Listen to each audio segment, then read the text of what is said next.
Okay, thank you everybody for joining. We are continuing our class on the Siddur, on Tefillah, or Jewish liturgy, in other words. In the past couple of shiurim, we introduced the field of Jewish liturgy. We introduced the idea of berachot, and we introduced a lot of methodology, a lot of history, and we started scratching the surface by opening the Siddur and beginning with the first brachot that we find in the Siddur. So previously we looked at Al Natilat Yadayim, and we looked at Asher Yatzar, and we studied not just those brachot, but the history of the development of those brachot. And something that we learned through going through the development of those brachot is that brachot just don't usually just appear. They don't just come out of thin air.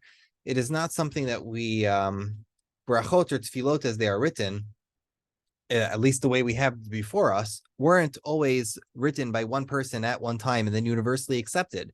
It wasn't just like on one fine day a bracha was written and then it became eternal and everybody was saying it forever. With a careful analysis of the bracha itself and of variant readings of it and of parallels to other areas in Chazal where they have similar tefillahs, we could see clearly that there was an era of development in the time of the Tanaim and the time of the Amoraim, and even beforehand, there was a time of development of these brachot.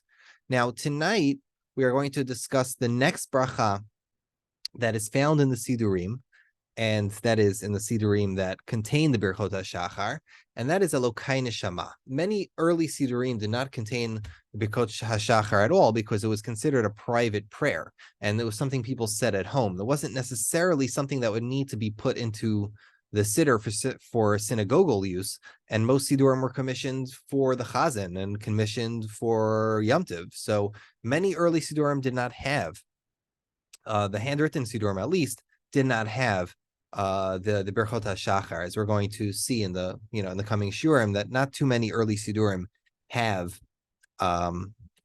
data points for us to look at.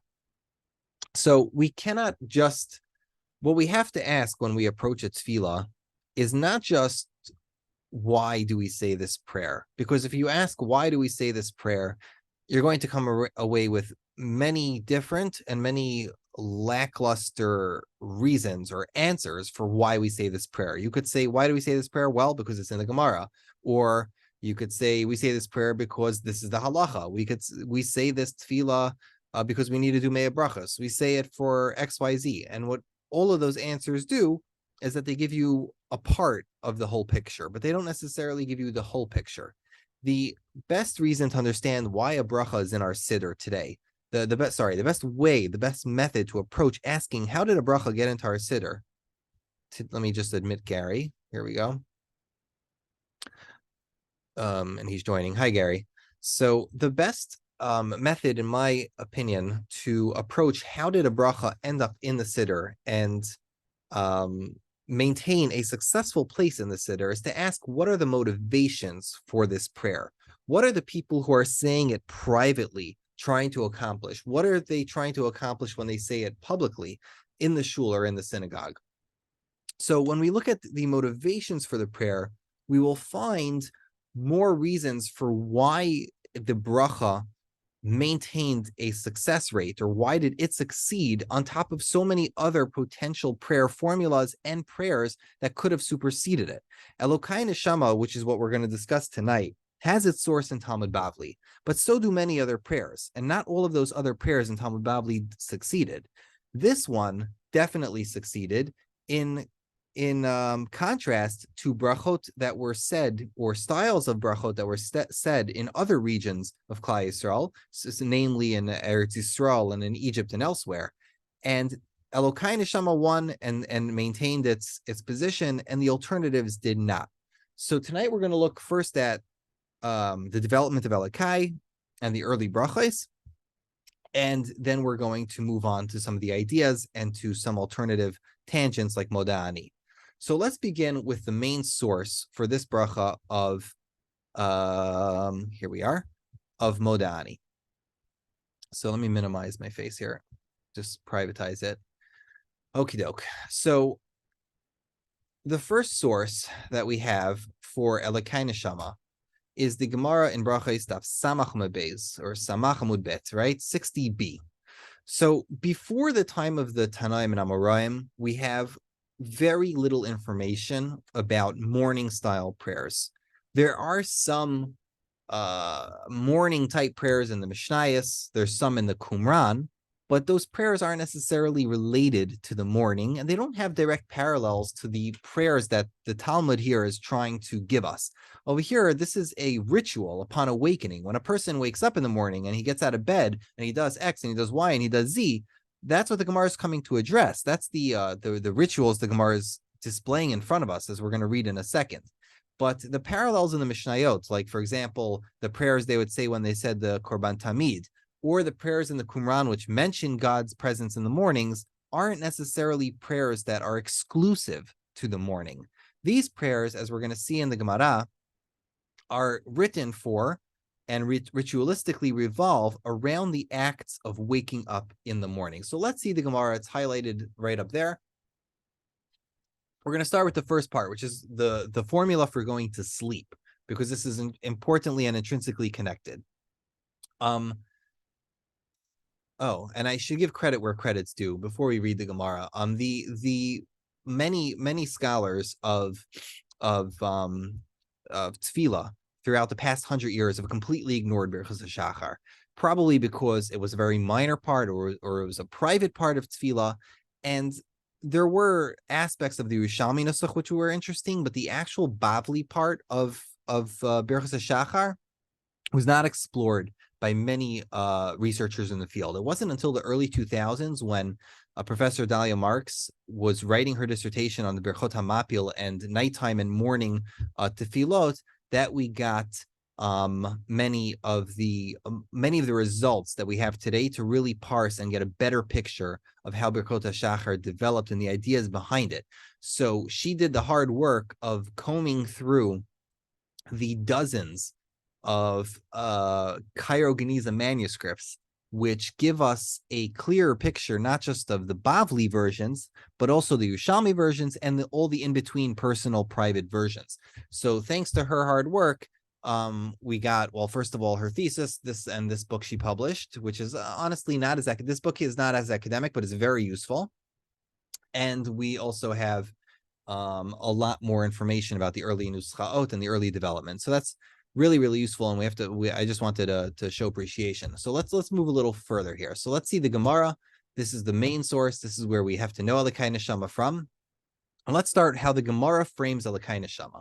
So hanichnas lishan al mitasai, right? The Gemara says a person who goes to sleep on his bed, Omer mishema Yisrael v'ad v'hayam Shema. He should say the first parak of Shema.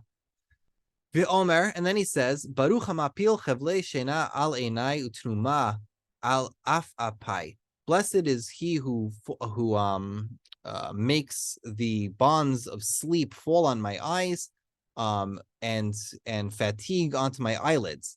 Umeir li shon bat ayin, and illuminates the pupil. Yehir atzom v'fenach Hashem Elokai, שתשכיבנו לשלום ותנחלקי בתורתך ותגלנו לידי מצווה ואל תגלנו לידי עבירה ואל תביאנו לידי חטא ולא לידי עוון ולא לידי ניסיון ולא לידי ביזיון וישלוט ביצר הטוב ואל ישלוט ביצר הרע ותצילנו בפגע המחלם ויביאנו לחלומות רעים וטהורים רעים ותהי מיתתי שלמה לפניך והרי עיני פן ישן המוות ברוך אתה השם המאיר לעולם כולו בכבודו. So this is the long Berachas Hamapil.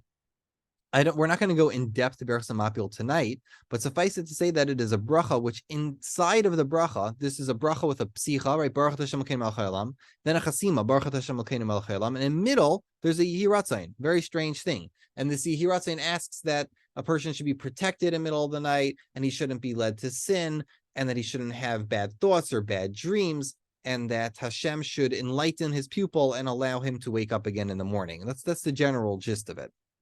I should note that when it comes to Chevlei Sheina with a chet, many early versions, but it's like almost 50-50, have Kavlei with a kuf, not a kuf, a kuf. Kivlei means like fetters, which are a type of chains that are on somebody's legs, and Chevlei with a chet would be bonds or like ropes. Well, same idea. All right, keep the ta'ed. Here's the important part. When a person wakes up, what does the Gemara say? A person should say Elohai Neshama shenatata bi tehora. Some versions have tehorahi. אתה יצרת בי ואתה נפחת בי ואתה משמרה בקבי ואתה עתיד תתלה ממנו חזי בי לעתיד לבוא, right? My Lord, the soul which you have given to me is pure. You formed it, you blew it into me. It skips atabarata in the Babli, but some versions have it, right? You created it. And you watch it within me. You are going to, in the future, take it from me when I die, and to return it to me in Yemot Mashiach. At every moment when my soul is within me. Modeh Ani l'fanech Hashem Elokai v'Elokai. Again, Modeh Ani is a prayer type formula, and putting another instead of like a Yehiratzon, but you're putting a Modeh Ani inside of a bracha, right? I give praise to you. I thank you, Hashem, the God of my forefathers, Ribon Kol HaOlamim, the master of all the time and space-time. Adon Kol HaNeshamot, the Lord of all souls. Baruch Atah Hashem HaMachazir Neshamot Ufkar Metim. Blessed are you, God, who returns the souls to dead corpses. So what we see here is a fascinating bracha. First of all, the idea of the bracha is pretty straightforward. The Gemara has an understanding based on a mystical understanding that when a person goes to sleep at night, a part of his soul ascends to heaven, and he maintains 1/60th of death. A person is a tiny bit dead, so to speak, when he goes to sleep, and when he wakes up, he has to thank Hashem for giving him his soul back, because he has given his soul to Hashem, and therefore the bracha is making the insinuation that when we get our soul back in the morning, we have to remember that our entire life and our ability to maintain our animation, to remain alive, depends on our connection to HaKadosh Baruch Hu, and our connection of our soul to Him maintains our ability to stay alive. And because we see that Hashem is returning to us our soul in the morning, this shows that Hashem has absolute power over souls. And that must mean that Hashem is also going to return us our souls in the future, in Yemot Mashiach, at the time of Tchiyat HaMetim. That's the gist of the idea of the bracha. There are some interesting linguistic points. As I mentioned already, Modeh Ani is inside the bracha. But second of all, we have neshama, which is not Lashon HaKodesh. That's really a Mishnaic Hebrew term. Neshama in Lashon HaKodesh would be nishima, which would mean a breath. But in Mishnaic Hebrew, neshama also means a soul. So it's not clear why the Chachamim chose this word instead of nefesh and atatabi. Why didn't they just use clear Lashon HaKodesh? For some reason, they used the exception here, and they used a word which is Mishnaic Hebrew. It could be, and again, this is speculation, that the Mekubalim, the Zohar especially, says that at night of the 5 halakim of your soul, right? There's Chai Neiran, right? Chai, Yechida, Neshama, Ruach, Nefesh.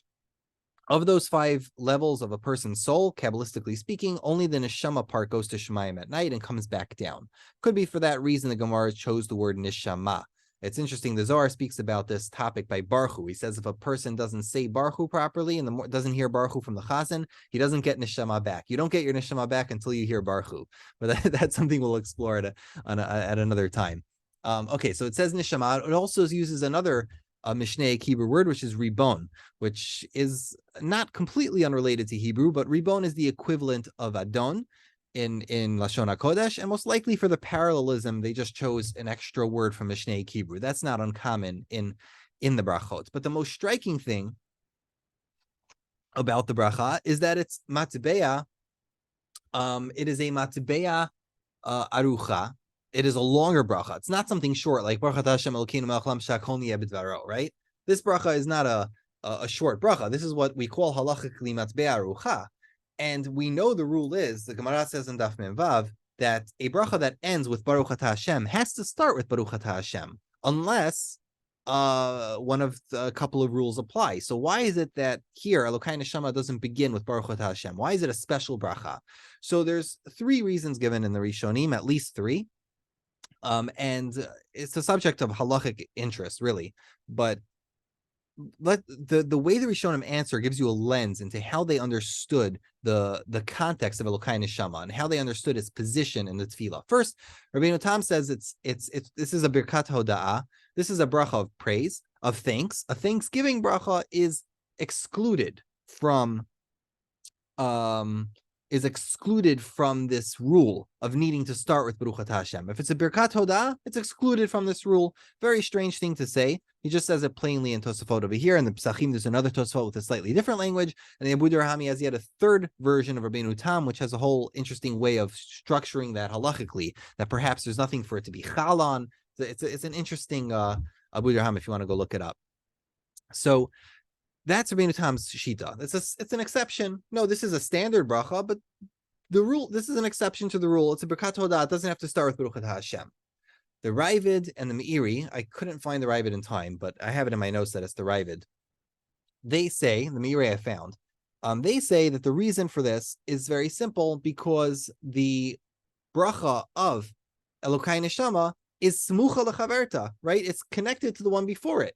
Just like in Shmona Esrei, not every bracha in Shmona Esrei starts with Baruch because it's connected to the bracha before it, and the first one started with Baruch. So to here, it's connected to Hamapil. At night, you say Hamapil, when you wake up in the morning, you say Elohai Neshama, and it's connected to that bracha. So the other Rishonim ask, what are you talking about? That's a hefsek. You slept. That's a hefsek. They don't understand this, and therefore they say that it must be that it is smucha to Ashiyatzar. You say Ashiyatzar first, and then you say Elohai Neshama. So that's kind of weird because the Gemara puts Elohai Neshama much later than Ashiyatzar, but Tzarachian. So it's an interesting debate among the Rishonim exactly how to understand the position of Elohai Neshama. Rabbi Yehuda ben Yakar, as I said 2 weeks ago, holds that originally what happened was that in the time of the Tanaim and the Amoraim, they weren't choshesh for your hands being dirty when you woke up. So back then, it wasn't a problem to say Hamapil, wake up 8 hours later, and immediately say a bracha as you woke up, because your hands weren't dirty, and it's not a hefsek because these people were on a higher level and they had kavanah right away. But for us on a later generation, our hands are going to be dirty. We're not going to have kavanah to link it. For us, that's why we interrupt with Ashiyatzar and with Anatilat Yadayim. So a lot of halachic theories as to how this structure came to be. Now, let's move a little further in the Gemara. The Gemara says all the way at the end. So the Gemara continues with all the rest of the brachot, right? When you open your eyes, you say Pekeach Ivrim. When you hear the rooster, you say Asher Natan Lasech Vivina. Interestingly, it sounds like you would say Elohai Neshama before you even opened your eyes, but maybe the Gemara is just being lav dafka, and we're gonna explore that a little later. Kimashia Pei. Now the Gemara says something fascinating. When a person washes his face, what should he say? Baruch Hamavir Chablei She'ena Me'enai Tunuma Mefapai. Blessed is one who takes away the bonds of sleep and the fatigue from my eyelids. I'm sure everybody knows the rest of the bracha, which ends So what's fascinating about Hamavir Chavlei Shena is that it's really important to understand that this throws a curveball into our understanding of the development of Elohai Neshama, because it very well could be that in the time of the Amoraim, Elohai Neshama and Hamavir Chavlei Shena were competing versions of the same prayer. Meaning that in the time of the Tanaim or the early Amoraim, people had the choice whether or not they were going to say Elohai Neshama, or they could say Hamavir Chavlei Shena. And eventually, because of the nature of Elohai Neshama, it was let's say, a more beautiful prayer. People decided that was the correct prayer to say when you woke up. This is a real possibility. I'm not the only one to point out the similarities here. I'm showing on the screen here just the parallels between the two brachot. If you look at Hamapil and you look at Hamavir Chavlei Shena, these brachos are sisters or brothers, whatever you want to call it. They begin with Baruch Hamapil or Baruch Hamavir Chavlei Shena. They have a Yehiratzon in the middle, then they end with the Baruch Atah Hashem. Right at night, praying for Hashem Hamir L'Olam Kula B'Chodo, who illuminates the entire world, meaning who should illuminate my eyes in the morning. Then finally, Goma Chasadim Tovim L'Amo Yisrael, Hashem who does kindness for me, which is what you say in the morning, that you praise us, you thank Hashem for waking you up.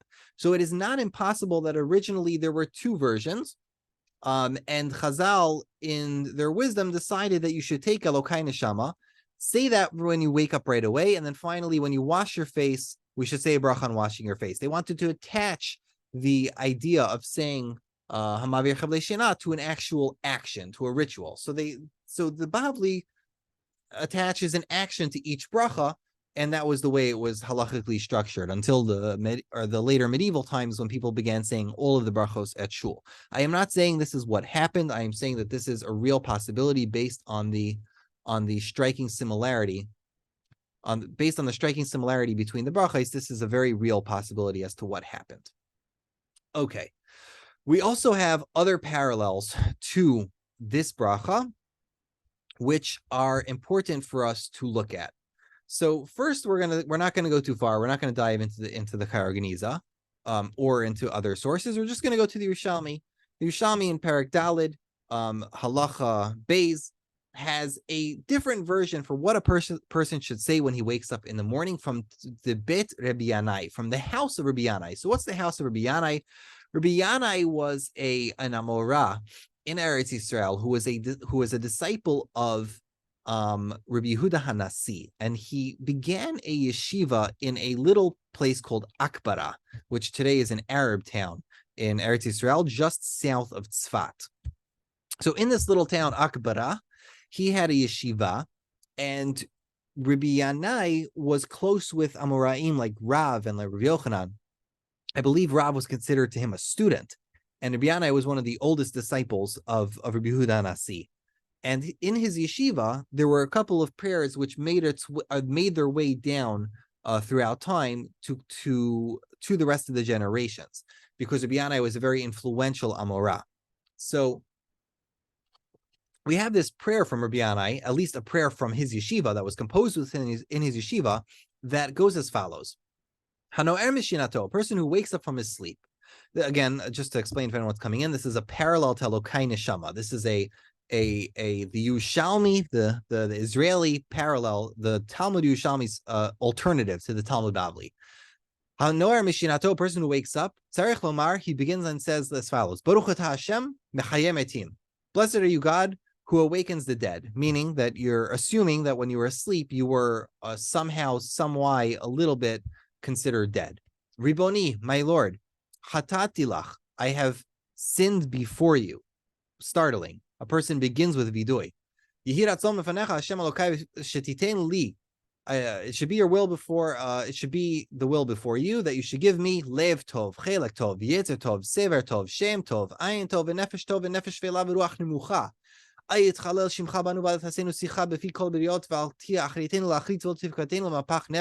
First asking Hashem for all good things, then asking him not to, and then asking Hashem not to have bad fortune that day. And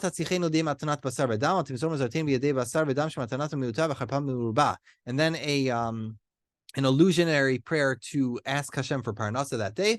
And Hashem should give us a portion as Torah. Build your temple, your sanctuary. This is the version of the Talmud Yerushalmi. This is a fascinating thing. It starts off with a very short matbeah, right? Baruch atah Hashem mechayem etim, and then goes into a Yehi Ratzon, and then it asks Hashem for good fortune, prays for non-good fortune, and finally it has a vidoy. I forgot I should mention it has a vidoy in it, and finally it asks for the binyan habayis. So that's parallel number one. Parallel number two is Rabbi Shmuel bar Nachmani. And Rabbi Shmuel bar Nachmani says as follows: Kineged gimel pa'amim shayom ishtana al briot. Right? Me'echad lamdu gimel tefilot. So we all know that. How do we know we have 3 tefilot every day? So the Gemara in Bavli says only 2 reasons. Well, the reason we have 3 prayers is either because it corresponds to the forefathers, or we have 3 prayers because it corresponds to the karbanos. In the Yerushalmi, there's a third reason. Rabbi Shmuel bar Nachmani says we have 3 tefillos every day because of the 3 periods of the day, right? Morning, noon, and evening. He says, Keneged gimel pamim shayom ishtana al briot, corresponds to the 3 days that the world cycles upon the creatures underneath it. In the morning, a person has to say, thank you, Hashem, that you took me out of darkness into light. In the afternoon, a person has to say, it's Modeh Ani just as I saw the sun in the east, so too I should be zocha to see the sunset tonight. But and the same thing in reverse, that you should say at nighttime. Fascinating parallel in the Yerushalmi. So these 2 Yerushalmis were a template for the dozens of much longer tefillot that we find in the Cairo Geniza. This essentially this format of Debeir Bianai, that there should be an immediate Baruch Atah Hashem Mechayem Etim, and then you should have a vidoy, and you should also have a hiratzon, had an effect mostly in the schools of Yerushalmi, but for a brief, sorry, not just the schools, for the jurisdiction of people who followed the minhagim of the shivot in Eretz Yisrael. This had a major effect on those tefillot, but it also had, as we'll see in a minute, an effect on one other tefillah from London, the Nusach in Galia. So as we see here, here's the shortest version as it was in the Yerushalmi, but later in later generations, it gets expanded. So I'm just going to show here one still from the book from Dahlia Marks. Actually, this is from Dahlia Marks, one of her papers. Here she has a comparison. This is her study on the Cairo Geniza manuscripts. This is ENA Elkin Nathan Adler, collection 1874.1. As you can see here, there's a much expanded version of this Tefillah Suryanai. Baruch Atah Hashem Elokeinu v'Elokeiנו matir chavlei shena kishon bat ayin. Right? Instead of Hamavir chavlei shena, we have a matir chavlei shena. Then we have a prayer, Hapoteach sharei mizrach hamala, v'tatzlei Hashem Elokeinu v'kol davara, a prayer for Parnasa. Inside of it, we also have at the very end a vidoy over here. If I that I've sinned, Ribon kol alamim v'adon kol abriot lo titzei alei lo b'yom lo b'shana zot yigmu avonotai. Right, and then finally we have Baruch Atah Hashem mechayehem eitim u'mafenecha chayim. Sorry, b'shat Hashem mechayehem eitim u'mafenecha chayim murapei chaf chayim v'chesed. ועשית עמדי, כמו שכתוב, חיים וחסד עשית עמדי בפקודתך שמרה רוחי, ברוך אתה השם החיים מתים. So we see the reverse, where ברוך אתה השם החיים מתים is in the end on this manuscript. At least there are other manuscripts where ברוך אתה השם החיים מתים is in the beginning. And for the sake of space and time, I didn't want to read through literally 800 words. So I'm not going to show you the much longer versions of this, but suffice it to say that the version of the Talmud Yerushalmi was much longer and much expanded. The question is, why in the world was there so much thought about sin and so much thought about your daily fortune right at the beginning when you wake up in the morning? So, where are we here? So there was a scholar named Avraham Wiesel, I believe it was in the 50s, who published a piece on the Nusach and Galia, and his how do I say this? His idea of his suggestion, so to speak, is that if a person is going to think about his soul, how Hashem returned it to him in the morning after it has been taken from him, and that soul was given back to him pure, a person cannot think about the purity of his soul without also thinking about sin. Meaning, it's a consequence of remembering that Hashem gave you your neshama back in the morning. Once you remember that, once you remind yourself in the morning that Hashem gave you back your neshama, that forces you to remember, wait a second, Hashem gave me a soul. Hashem gave me a soul which is a chelak Eloka, and it's pure, and I have to keep it pure. And because people think about the purity of their souls in the morning, that causes them to have a cheshbon nefesh and to begin with hirhurei tshuva, really, and to begin with a vidoy. So let me just show you now the Siddur Tfilat Eitz Chaim. This was written by Rabbi Yaakov Yehuda Chazan, who was a scholar, a rabbi in London, in England, right before the English expulsion in 1290, and he represents some of the last of the Chachmei and Galia. He wrote a Siddur, which today is in the University of Leipzig, in their library's collection. And this Siddur is absolutely fascinating. You could find it on archive.org if you want to go through it. This is the nusach of the Chachmei of the nusach of the Jews of England, and in this nusach, we're very lucky that he remembered to put in the Birkot HaShachar, because he wrote it sort of like a halachic book. He called it Eitz Chaim because it was a work of halacha. It wasn't really a siddur, it was a seder hatfila. So in it, we have his nusach of Modeh Ani. Oh, sorry, of Elohai Neshama. And look what we have here. This is, I'm going to show here. You see where my mouse is on top of the Aleph in the middle of that page, Elohai Neshama. So I highlighted on the right side a massive amount of text, but there is here a massive amount of text, but I highlighted the beginning and the end just to show you that this was originally Elohai Neshama. But if you look at the beginning, Elohai Neshama Shenatata be, right? We have the main corpus of the bracha, and it ends with the main corpus with the main gist of the bracha. But if you look at the middle, my gosh, what they do in the middle of this bracha. The custom of the Jews of England was to add a massive vidoy to the beginning, to the middle of Elohai Neshama. They clearly did not consider this a hefsek. They clearly saw Elohai Neshama as something which could be embellished, and they clearly take inspiration from the early nuschaot, which were in the Yerushalmi. So this is an extinct nusach. Nobody maintains such a massive vidoy and such a massive petitionary prayer, but this is, sorry for the ambulances, but this is just evidence of how the nuschaot of the Talmud Yerushalmi didn't eviscerate overnight. It wasn't like you had the Nusach Talmud of Bavli and it just immediately became successful and everybody started doing it in the same way right away. That's just not how history works. There was a Nusach Bavli. Possibly there were two versions in the Nusach Bavli of different levels of popularity. Eventually, Elohai Neshama became the wake up, the one you say upon waking up. And the Nusach Yerushalmi had many variegated versions, many different variants. Probably because it was a personal prayer, there were so many variants. And finally, we see the influence of the Talmud Yerushalmi's tfilos even on communities in Ashkenaz and communities in England. So this is a very, very fascinating, siddur, a very fascinating nusach to look at. Okay, let's continue a little bit with some of the ideas that we've been skipping over. So that's so much for the history of Elohai Neshama up until medieval period.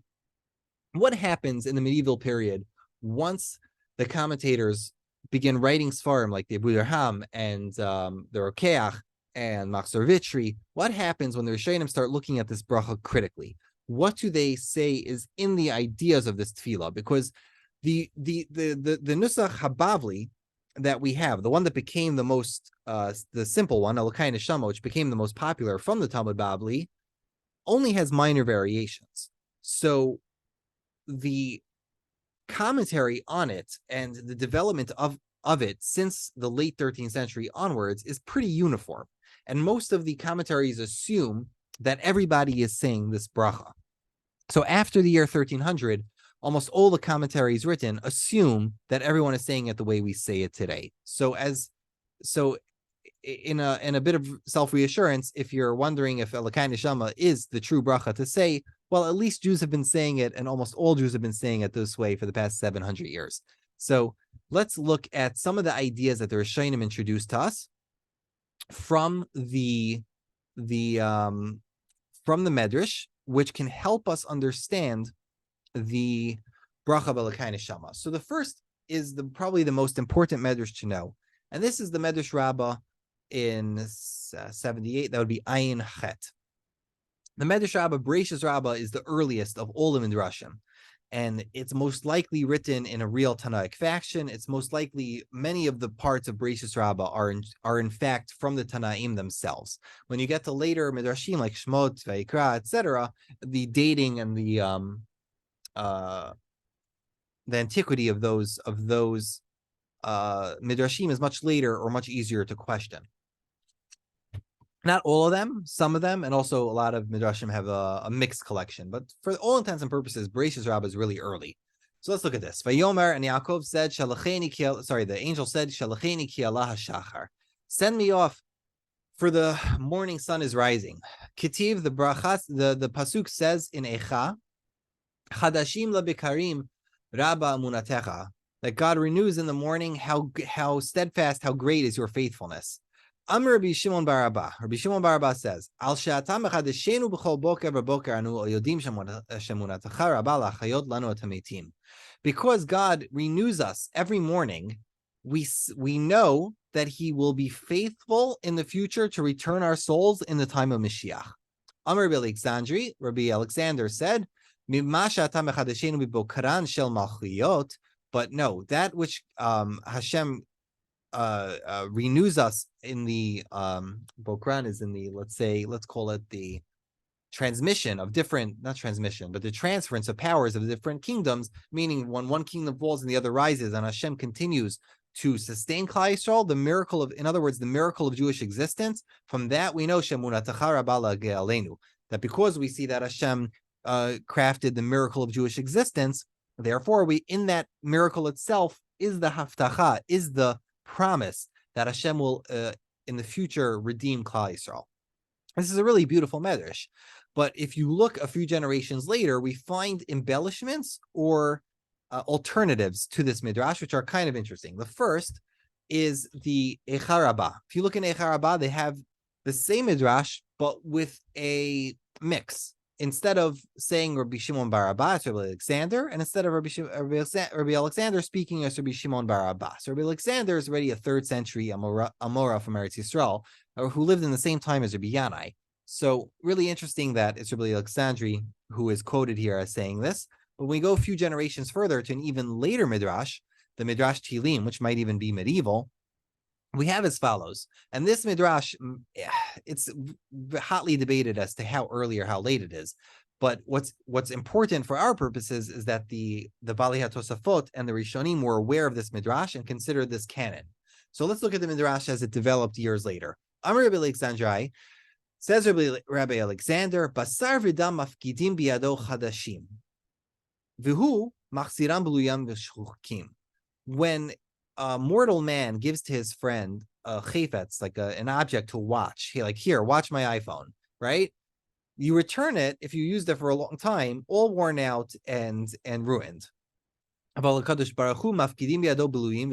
Hashem, we give him our item to watch, meaning our soul, which is all tired out at the end of the day, and he returns it anew.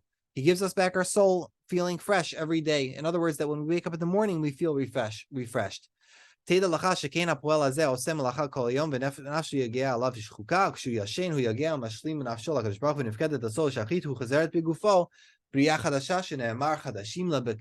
we are renewed every morning. Really beautiful midrash. But we don't have this midrash in the earlier nuschaot. The point that the Rishonim bring by bringing this midrash is that this is the overall sense of the bracha Elohai Neshama. That the Rishonim say that this midrash captures the essence of the message of Elohai Neshama. Because if you look at Elohai Neshama and you're an Am Haaretz, right, you're a complete ignoramus, you would think that it's a bracha about Tchiat HaMetim, right? You would think that this is a bracha about the end of days. It's a bracha about Mashiach. It doesn't mention the fact that you woke up, because by accident, much later, people, I shouldn't say by accident, but because the bracha is referring to the Tchias HaMesim that happens when you wake up. And the Bavli version, at least in Elohai Neshama, doesn't mention the act of waking up like Hamatir Chavlei Shena does, or Hamavir Chavlei Shena does. So it's possible as an ignoramus to look at Elohai Neshama and not even think it's talking about sleep at all. Say the Rishonim that no, the message of Elohai Neshama is talking about sleep. Even though it says Baruch Atah Hashem Machaya Meitim, it's, Machzir Neshamot of Garim Meitim, it's trying to say that every night we give our souls to Hashem and he returns it to us, and therefore inside, latent in this miracle that we receive our souls fresh every morning is the same miracle of Tchias HaMesim. From a Kabbalistic sense and from a theological sense, the idea of Tchias HaMesim that happens every day with us is the same miracle, and it's linked to that miracle of waking up every day. And in the future, we will experience a very similar miracle of Hachzarat Nishamot. And again, in the Yerushalmi versions where the bracha, when you wake up in the morning, starts Baruch Atah Hashem Machaya Meitim, it's clear that you're talking about waking up. But in the Bavli, it's not as clear. So this is the thrust of the message of the Rishonim. One more Gemara that they bring is the Gemara Nida, which is talking about the Malachei Asharet. And the Malachei Asharet says, do as follows. This Gemara Nida is talking about all the experiences a fetus has in the womb. It's a very famous Gemara that the Malach teaches him Torah, etc. But there's one paragraph there that we have to look at. The Gemara says from a Braisa that the ministers of Hashem, the angels, force the soul or the fetus of a mother they force it with a shvua. What is the shvua that they force it with? As follows. Tihi tzaddik v'al tihi rasha. Be righteous and do not be wicked. Va'afilu kol ha'olam kulo omrim lecha tzaddik ata. Even if the whole world assures you that you're a tzaddik, heye beinecha kirasha. In your own eyes, you should consider yourself as potentially wicked. Veheve yodea, and know shekadosh baruch hu tahor, that God is pure. Umisharatav tehorim, and his ministers are pure. V'neshama shenatan becha tehorahi, and the soul which he put into you is pure. Imata mishamera b'tara mutav. If you guard your soul properly, great. V'imlav hareini b'notla mimcha. But if not, I, the angel, shall one day take it from you. There are some more severe versions of this in the Midrash who say ani sorfa, like one day I will burn it. So very scary, very interesting Gemara, which imparts on us the importance that the Gemara places on keeping our souls pure. And it seems that in the conscious of the Amoraim, the purity of one's soul and the reality of having a soul was much more viscerally felt by them than it was by us, unfortunately. And hopefully, if we would say the bracha with more kavanah, we could make this reality of having a pure soul and being responsible for that soul to remain pure. Perhaps if we had more kavanah in this bracha, we would remember and take that message with us, that we have such a responsibility to keep that neshama that we have pure. Let's move on to a very short topic, and that is Modeh Ani. So if you crack open a siddur, contemporary siddur, the vast majority of them open with a prayer of Modeh Ani. It's already become a nursery rhyme, and I'm going to assume that most of the listeners tonight are familiar with Modeh Ani. But where did Modeh Ani come from? Because if you look at the early Sidurim, most of those that were printed after the dawn of the printing press, the vast majority of Sidurim in the past 500 years do not have Modeh Ani.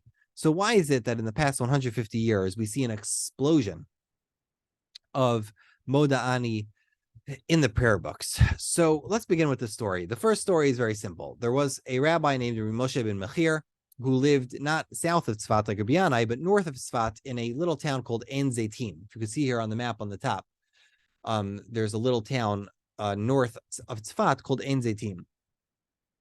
And Ein Zeitim was where Rabbi Moshe ben Mechir, who was a Mekubal, based his yeshiva. And we know a little bit about his yeshiva in the sense that it wasn't completely a Kabbalistic yeshiva. He really opened the yeshiva for halachic learning. However, being a Mekubal himself, he did stress the teaching of Kabbalah, and his halachic opinions and his Kabbalistic opinions were respected. Eventually, he moved to Tzfat for some reason, like there was some sort of Arab situation that he had to escape, and so he escaped to Tzfat. In the year 1599, he published a sefer called Seder Hayom. And this sefer, for some reason, went viral. It was a small sefer about the halachot of a person that a person has to do throughout the day, kind of like his own version of Orach Chaim, but heavily influenced by the Kabbalah. And on the very first page of Seder Hayom, we find the following instruction, right in the second paragraph. Ubikumo, and when a person wakes up, a Yomar miyad, he should immediately say, Modeh Ani lefanecha melech chai v'kayam shehachazarti bi nishmati bechem la'ra b'munatecha. Ve'en tzarich, a person doesn't have to say, ve'en tzarich lezen until tidayim, a person doesn't have to wash his hands before saying this. Ki afilu yeh yadav mitunafot, en chashash, even if his hands were dirty, it would not be a problem. Kivan she'eno maskir lo shem lo kinoi, because the person would not be saying Hashem's name or even a type of Hashem's name. So Rabbi Moshe ben Mechir, at least as it appears here in Seder Hayom, is inventing a prayer. Either this was a prayer which was invented in his yeshiva, either it was his own bright idea, or somehow some other Mekubalim, I'm sorry, I'm just getting a little dizzy, a couple of other Mekubalim in Tzfat came up with this idea and he put it into print first. It does seem like he is inventing it, but he's not inventing it arbitrarily. Rabbi Moshe ben Mechir is, sorry, just to pause for a second to to breathe. Rabbi Moshe ibn Mechir is being very deliberate in what terminology he's using. First of all, he's using the terminology of Modeh Ani. Modeh Ani is intrinsic to not just prayer formulas, but also to the prayer formulas used by Elohai Neshama and by the Nusach HaYerushalmi that we saw earlier. Second of all, Melech Chai V'Kayam is specific. It's a Kabbalistic term, and he chose it specifically for Kabbalistic reasons, most likely. I mean, he's a Mekubal. There's no other reason he would choose it that way. Shechazar Tavi Nishmati B'Chemla, who returned to me my soul with great mercy. Rabba Munatacha, how great is your faithfulness? So Rabba Munatacha, by this point, I think we saw it 3 times from the pasuk in Eicha. Rabba Munatacha would mean that how great is your faithfulness? He's citing the Midrash, which all the Rishonim cite regarding what's the word? Regarding the Elohai Neshama. So where does that leave us? That leaves us with the fact that Elohai Modeh Ani itself wasn't very popular at the beginning of the modern era. Modeh Ani itself took a while for it to gain full popularity. It appeared in more and more halachas sfarim that started to quote the Seder Hayom. And because they were quoting more and more halachas sfarim had seen the Seder Hayom, since it kind of went viral among halachic sources, more and more halachic sfarim began quoting the Seder Hayom. And the more halachas sfarim began quoting it, the more it started ending up in halachic sidurim, and the more it began ending up in real sidurim. And you could watch this in real time. If you go down to the Sidur Hashla or the Sidur Hayavitz, or if you look in the Mishnah Brura, or if you look in any of the later Paiskim, they all recommend saying Modeh Ani because they saw the Seder Hayom. And then much later, it begins to find its way into many, many more sidurim. But it definitely went viral as far as from Morocco all the way to Teman, from Germany. Everybody began saying Modeh Ani. So there's something intrinsic and powerful about Modeh Ani, which seemed to resonate with people. And it's probably because it contains many of the same messages. And in a nutshell, what it is just a shorthand version of Elohai Neshama. And the beauty of Elohai Neshama and the idea is not lost in Modeh Ani. And that shorthand version of Elohai Neshama became a very popular morning edition. It is not an obligation, and no matter what your first grade Rebbe tells you, Modeh Ani is not an obligation. It is a very beautiful thing to say in the morning. Many others have the minhag not to say it, and they'll just do their normal thing and then say everything that they want to say at shul. But it is a really nice thing to say when you wake up in the morning, when you open your eyes, if you remember, because again, it's reminding us these same core messages of Elohai Neshama, which is that Hashem returns his soul to us b'chemla, with great mercy. I remember a long time ago, I saw the Malbim said that chemla is distinct from chus and rachmanut, right? To be chas is when you have mercy on something because it's valuable. Like you don't throw that out because you're like, oh no, that's valuable. And when you have chemla, rachmanut on something, when you have rachmanut on something, you have rachmanut on it because you have an emotional reason to save it.